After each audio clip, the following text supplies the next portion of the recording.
Okay, तो 90 important topics कर रहे हैं 15 दिन के अंदर, वो 90 टॉपिक्स जिससे 90% ऑफ द क्वेश्चन फॉर्म होता है। और आज जो हमारा टॉपिक है वो है इलेक्ट्रिसिटी।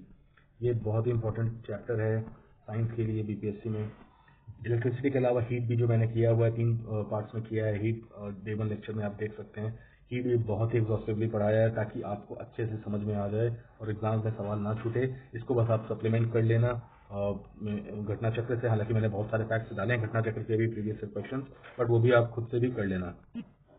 बिल्कुल उसी तरह इलेक्ट्रिसिटी भी बहुत ही इंपॉर्टेंट चैप्टर है और इससे भी बहुत सारे सवाल पूछे जाते हैं, इसलिए ध्यान से देना उसको सुनना। ये भी 3 पार्ट में ही होगी ये वीडियो भी।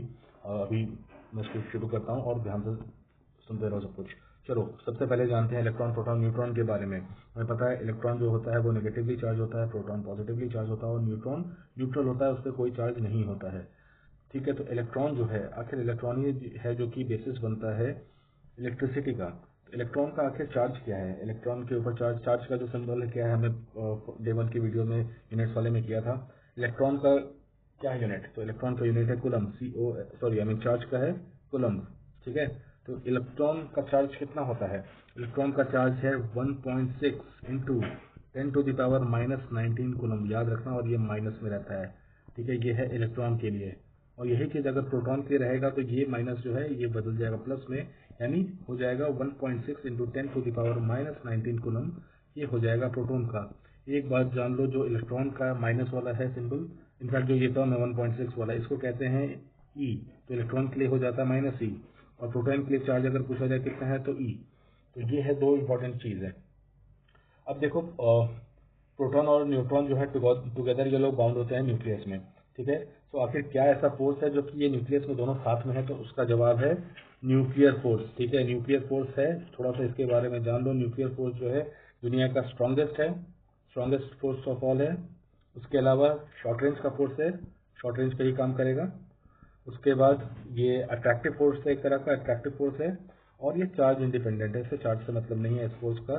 चार्ज कोई भी हो, एटॉमिक फोर्स अगर लगना है, न्यूक्लियर फोर्स अगर लगना है 2 पार्टिकल्स के बीच में, तो वो लग ही जाएगा। ठीक है, अच्छा जब स्ट्रॉन्गेस्ट फोर्स ये है तो फिर वीकेस्ट फोर्स कौन सा है? तो वीकेस्ट फोर्स है ग्रेविटेशनल। ठीक है, हैरानी हुआ जान करके? हमेशा डरते रहते हो कि अब ये एस्ट्रॉइड गुजरा, अब ये गिर जाएगा अर्थ पे। देखो ये वीकेस्ट फोर्स है ग्रेविटेशनल। ठीक है, नाउ न्यूक्लियस, जैसे बताया मैंने, न्यूक्लियस में प्रोटॉन और न्यूट्रॉन होते हैं। आखिर इस न्यूक्लियस का साइज क्या है? ये हमने पिछले वीडियोस में किया था क्या? नहीं, हमने प्रोटॉन और न्यूट्रॉन वगैरह के साइज पढ़े थे। तो न्यूक्लियस का साइज जो होता है वो होता है 10⁻⁻15। अब 10⁻⁻15 को क्या कहते हैं ये तो हमने प्रीवियस वीडियो में किया था यूनिट्स वाले चैप्टर में। तो अब बताओ आप कि आखिर क्या होता है 10⁻⁻15 को क्या कहते हैं? फेम्टोमीटर या फर्मीमीटर, याद आया होगा। ठीक है, नेक्स्ट एटम का साइज क्या है? ये तो बताया था मैंने, 1 एंगस्ट्रॉम है। 1 एंगस्ट्रॉम कितना होता है जल्दी बताओ? 10⁻⁻10 मीटर। ठीक है, 1 एंगस्ट्रॉम इतना होता है। ओके, मास ऑफ न्यूट्रॉन सबसे ज्यादा होता है, फिर प्रोटॉन एंड देन इलेक्ट्रॉन। ये तो बेसिक सारी बातें हैं। अब जानते हैं आखिर total energy for a bounded state is always negative. ये एक स्टेटमेंट है, इसको याद रख लो। स्टेटमेंट वाइज क्वेश्चन में पूछ सकता है कि जो total energy of an electron जो रिवॉल्व कर रहा है न्यूक्लियस के, वो होगा बेसिकली नेगेटिव। टोटली जो कहा जाएगा नेगेटिव होगा उसका, उस स्टेट को, उस पूरे इसका सिस्टम का होगा negative energy. Protons and neutrons किस चीज के बने हैं? Protons and neutrons are made up of what? तो ये बने होते हैं क्वार्क्स के, QUARKS, क्वार्क्स के बने होते हैं। ठीक है, तो total energy of an electron that is revolving around the nucleus, ये हो गया नेगेटिव। और ये जो प्रोटॉन और न्यूट्रॉन है यहाँ पर, ये बने होते हैं क्वार्क्स के। ठीक है, अब चलो आगे बढ़ते हैं और जल्दी से जल्दी इसको कवर करने की कोशिश करते हैं कि इलेक्ट्रॉन क्या होता है। देखो ये जो भी मैंने नेगेटिव बताया यहाँ पर, ये तो वो वाला इलेक्ट्रॉन है जो कि रिवॉल्व कर रहा है न्यूक्लियस के। पर कुछ ऐसे भी इलेक्ट्रॉन्स होते हैं जो कि which are not bound with the atoms. ठीक है, वो इस एटम में बाउंड नहीं होते हैं, तो उनको कहते हैं फ्री इलेक्ट्रॉन्स। ठीक है, फ्री इलेक्ट्रॉन्स कहते हैं उनको। तो फ्री इलेक्ट्रॉन्स का आखिर फंडा क्या है? यही फंडा है जिसके बेसिस पे ये पूरा चैप्टर है। ठीक है, तो फ्री इलेक्ट्रॉन्स क्या होते हैं उसका फायदा क्या है? तो देखो कंडक्टर्स जो होते हैं, कंडक्टर्स के पास ढेर सारे नंबर्स में होते हैं फ्री इलेक्ट्रॉन्स। ठीक है, जैसे कि मेटल्स, कंडक्टर्स हो गए, मेटल्स हो गए, हमारे बॉडी हो गया, ह्यूमन बॉडी हो गया, पानी हो गया। ठीक है, ये सारे हो गए कंडक्टर्स। तो इनके पास ढेर सारे फ्री इलेक्ट्रॉन्स होते हैं जिसके कारण इलेक्ट्रिसिटी फ्लो करता है। कैसे, वो हम आगे देखेंगे। अच्छा तो बेस्ट कंडक्टर कौन सा, ये सवाल एग्जाम में हमेशा पूछ लेता है। ऑप्शन दे देगा सिल्वर, फिर दे देगा कॉपर, फिर दे देगा गोल्ड और दे देगा आयरन। तुम्हें देख के लगेगा यार आयरन तो सबसे बढ़िया लग रहा है, यही है। फिर लगेगा अगर मैं कह दूँ आयरन नहीं है तो फिर तुम देखोगे कहोगे कॉपर होना चाहिए, कॉपर नहीं है, फिर तुम्हारा मन करेगा गोल्ड पे जाने का, वो भी नहीं है। तो सही आंसर है silver. Silver is the most conducting metal. ठीक है। मोस्ट डक्टाइल और मोस्ट मैलिएबल मेटल कौन सा है? तो देखो डक्टाइल और मैलिएबल मेटल है तुम्हारा गोल्ड। डक्टाइल का मतलब क्या हुआ, जिसके थ्रू इलेक्ट्रिसिटी पास हो सके उसको कहते हैं डक्टाइल। और मैलिएबल वो होता है जिसको आप पीट पीट के जिसका आप शेप बदल सको आसानी से, वो होता है मैलिएबल। तो सबसे ज्यादा डक्टाइल और मैलिएबल ये दोनों टर्म में कौन से हैं? तो वो है गोल्ड। अच्छा कौन सा मेटल है जो कि लिक्विड स्टेट में रहता है रूम टेम्परेचर पे? तो देख, एक तो हम जानते हैं मरकरी होता है, हमेशा से हमें पता है मरकरी होता है। मरकरी के अलावा और कौन सा होता है? तो याद रखो, एक होता है गैलियम, ठीक है, गैलियम, और एक होता है सीसियम। ठीक है, ये दो होता है। सीसियम को कहाँ पढ़ा था हमने? यूनिट वाले चैप्टर में ही सीसियम का एक यूज पढ़ा था, देख लो, याद है तो बताओ, नहीं तो देख लो जाकर के तुरंत। Okay, next is insulator. Insulator क्यों इंसुलेटर होते हैं? बिकॉज उनके पास फ्री इलेक्ट्रॉन्स नहीं होते हैं। ठीक है, नो फ्री इलेक्ट्रॉन्स। कंडक्टर्स के होते हैं, उनके नहीं होते हैं। सेमी कंडक्टर के केस में क्या होता है, देखो इनके पास बहुत कम होते हैं फ्री इलेक्ट्रॉन्स। ठीक है, तो जैसे सिलिकॉन, सिलिकॉन हो गया, जर्मेनियम हो गया, इन सब की मदद, ये दोनों जो है एलिमेंट्स, इनकी मदद से ही सेमीकंडक्टर बनता है, क्योंकि इनके पास फ्री इलेक्ट्रॉन्स लिमिटेड होते हैं, लिमिटेड फ्री इलेक्ट्रॉन्स। ठीक है, अब बात करते हैं इलेक्ट्रिक पोटेंशियल का। अब आ रहे हैं हम लोग बेसिकली जो टॉपिक है हमारा इलेक्ट्रिसिटी का, ये सारा बेसिक चीज हम समझ गए। ये थोड़ा सा फटाफट में समझते हुए चलेंगे। इलेक्ट्रिक पोटेंशियल क्या होता है? तो work done to bring a unit positive test charge from infinity to a point, infinity to a point of electric field is called as electric potential at that time। अब तुम्हें इसका कोई भी मतलब समझ नहीं आएगा क्या हुआ ये।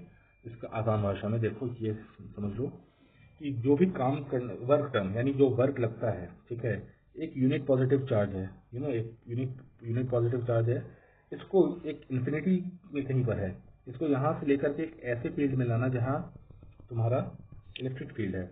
ठीक है, इलेक्ट्रिक फील्ड में लाने के लिए यहाँ पर से जो वर्क डन लग रहा है, इस यूनिट पॉजिटिव चार्ज को तुम यहाँ से यहाँ लेकर के आते हो, जो वर्क डन होता है उसके लिए जो मेहनत लगती है, उसे ही कहते हैं इलेक्ट्रिक पोटेंशियल। ठीक है, इलेक्ट्रिक पोटेंशियल इसी को कहते हैं। और इलेक्ट्रिक पोटेंशियल कैसे हम मेजर करते हैं? तो मेजर करते हैं वोल्ट में। ठीक है, और वोल्ट में मेजर करते हैं, यानी इसका मतलब क्या है? इसका मतलब है जूल पर कूलम। ठीक है, जूल वर्क का होता है, यानी work done per charge, joule per coulomb. Alright, potential difference का क्या होता है? तो पोटेंशियल डिफरेंस होता है work done to bring a unit positive test charge from a one point to another point within an electric field is called a potential difference, that is, जिसको हम कहते हैं वोल्टेज ही कहते हैं।